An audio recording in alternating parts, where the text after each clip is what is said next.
The forecast is calling for hot temperatures and a hot real estate market. Stick around for what you need to know now about real estate.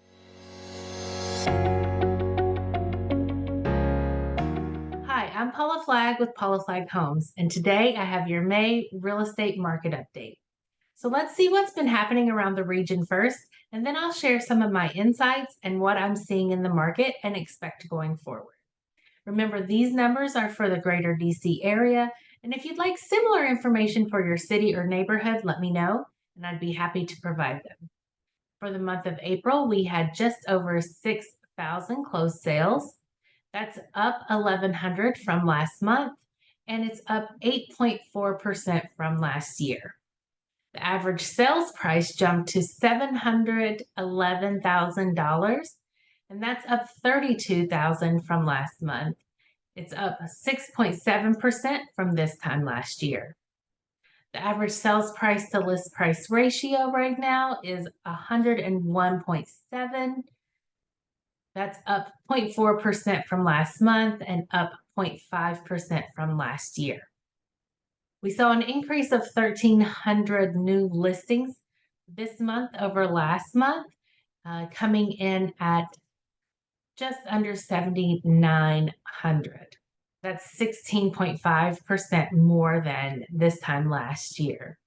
For active listings, we had just over 8,500. That's up 1,200 from last month and up 18.9% from last year.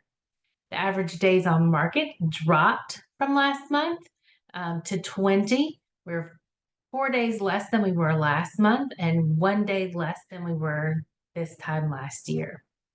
The median days on market dropped to 6, down from 7 last month. It was also 7 this time last year as well. For month supply, we saw about a quarter of a month increase from last month. We are at 1.56 months of supply, and that's up about half of a month from last year.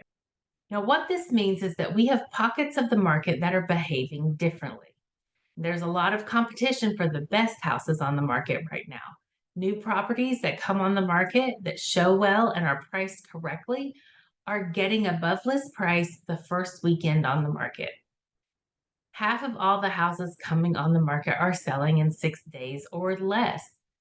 Now, houses that don't show well or are overpriced for their condition, features, or location are lingering on the market a little bit longer.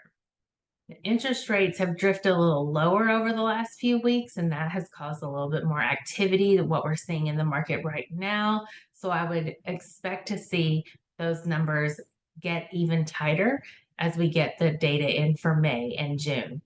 Now, at the time I'm recording this, rates are hovering in the mid to high 6s. And Jerome Powell stated a few weeks ago that he doesn't foresee any scenarios that would result in more rate increases for the Fed funds rate. So while we know their next move is most likely a rate cut, there's no clarity right now on when that first cut may be. Some economists are predicting that the Fed will continue to hold their rates steady, maybe as far into the fall or the beginning of 2025. Here's what you need to know if you're planning to buy a home or sell a home soon. Now, I classify homes into 3 categories. Class A homes are turnkey, move-in ready homes that have been staged and show well. I call these the darlings of the real estate market. Now, Class B houses are great homes that might have original or dated decor. They may need a little TLC.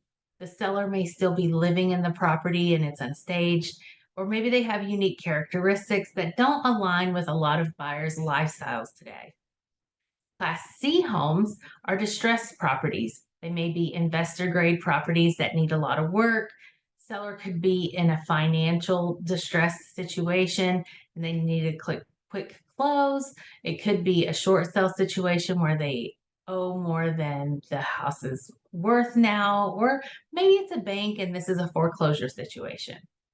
So Class A and Class C houses are the easiest to sell. Most buyers are either looking for a move-in ready primary residence or an investment project. So Class B properties are caught in the middle. The traditional buyer views Class B's properties as too much work, while investors usually view them as too expensive since they have to do a complete renovation on the whole house, regardless of the current condition, to create a cohesive design throughout.